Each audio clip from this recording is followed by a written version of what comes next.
تمہیں اگر کوئی شخص جان بوجھ کے روزہ توڑ دے یا کی حالت میں، رمضان کے روزے کی حالت میں وہ جماع کرے یعنی ہم بستری کرے، تو اس صورت میں اس کا روزہ ٹوٹ جائے گا اور روزے کی قضا کے ساتھ کفارہ بھی واجب ہوگا، اور ساتھ میں اس گناہ شنیع پر وہ توبہ و استغفار بھی کرے۔ کفارہ یہ ہے کہ مسلسل بلا کسی ناغہ استمرار کے ساتھ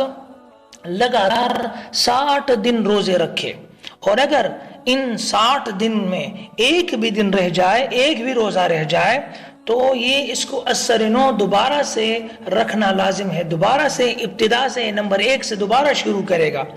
اگر ان 60 روزوں پر رکھنے پر اس کی استطاعت نہ ہو، قدرت نہ ہو، تو وہ 60 مسکینوں کو صدقہ فطر کی مقدار غلہ دے، یعنی 2.25 کلو گندم وہ دے یا اس کی قیمت ادا کرے۔ اگر اس طرح بھی ہو سکتا ہے اور اس طرح بھی ہو سکتا ہے کہ وہ 60 مسکینوں کو